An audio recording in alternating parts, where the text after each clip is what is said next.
Another day, another dollar. Welcome back to Fog Football. And what I mean by that is we've got some money to be made because we're looking at some betting odds here. Now, to be fair, today's payday, but I'm not even going to waste any time sticking it on managerial odds. What I'm going to talk about is who anyone else could stick on to become the next Celtic manager. We've got odds all over the place here. Just like the Rangers ones, just like every other manager set, we see a guy essentially drop in and out every day. Someone becomes favourite, someone drops out, someone distances themselves. That's what happens. I have never in my puff stuck money on anybody to become a manager because see unless you're in the know, I don't really see the point in it. And to be honest with Gerard, about a month ago, is that about a month ago? Under a month ago, 3, 4. I mean, the month of October's been that insane. I've actually forgot the actual time scale of it. But 3 weeks ago, I had it on good information that Gerard was going to be announced on the Friday. Lo and behold, we're sitting with Danny Roll. Speaking of Danny Roll, I'm hearing Jambo Bear. I got very heated, could barely get the words out there. Heated and riled up in the Refuse show. He's feeling the pressure of the title fight. I mean, I'd be bricking it for Danny Roll too, so I can understand why Jambo Bear's fearing Hearts is what would it be? Would it be their fifth league title? I understand why he feels like it's slipping through their fingers. But moving on to the team that also might have a chance at it. Who's favourite? Kieran Mckenna, 11-4. No surprise. He's been here pretty much since Brendan Rodgers got the sack. Again, 4-6 was the starting odds for Kieran Mckenna. So they are getting worse, which tells me they don't really have a clue who's going to get this job. So he's 11-4. We've got Ange sitting at 9-2. Again, distanced himself. Martin O'Neill sitting at 9-2. I don't believe Ange is, well, I don't believe Martin O'Neill's going to get the job. Is there more chance between him and Ange? I mean, you could say Martin's there. And the more games Martin O'Neill wins, the more chance that he's going to end up there. And I could definitely see Martin O'Neill signing a deal until the end of the season. Would that be the correct call?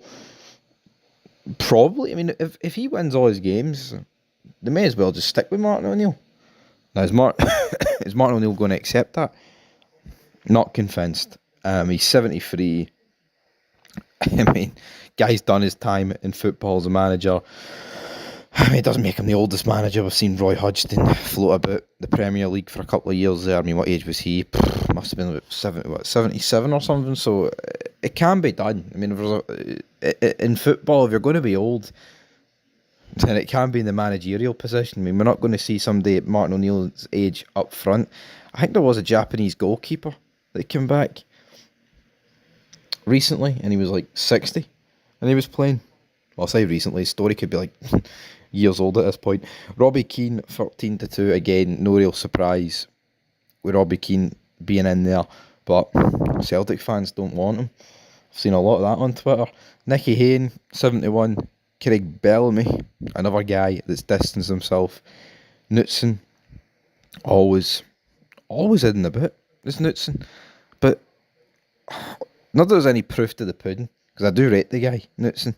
But is there any proof that he's ever actually close to any of these talks? Has he even received a phone call for Dermot Desmond? And that's another thing. Is Sutton on to something? Are managers going to be scared off by Dermot Desmond? Because he did go completely through Brendan Rodgers. And I mean, what day was that? Monday? I mean, it's now, what, Thursday? Well, I say that, it's Friday when this video gets uploaded. I'll upload this early morning. Where is Brendan Rodgers? Is he afraid of Dermot Desmond? Did he sign an NDA? No one knows what's going on. We've got Lee Carsley at 10-1. Muscat, 12-1. I still think that's happening. Damien Duff. Sean Maloney. I mean, the rumour is that Martin O'Neill's took the job in order to groom Sean Maloney for the actual permanent role. I'm not really convinced that's going to work. Because if Martin O'Neill wins all these games, right?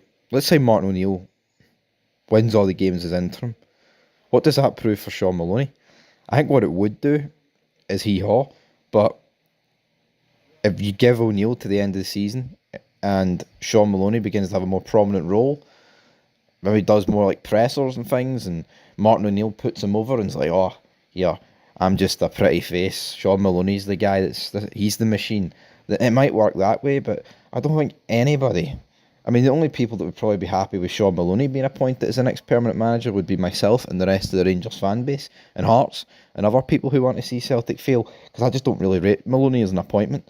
I mean, when you've got guys on this list like a Postecoglou or an O'Neill, guys that have previously been at Celtic and won, they're what you would want from a Celtic point of view. So, yeah, the other guys, I mean, yeah, there's ex-players, there's guys that are managing across Europe, there's guys that's managing like the League of Ireland, there's guys that are managing in our own league, the likes of Jim Goodwin, Stephen Robinson. I just don't. Steve Clark's 33-1. Well, I mean, that depends. Maybe if Clark fucks up this international break, you just never know. Anyway, one thing I do know, this is the end of the video. Peace.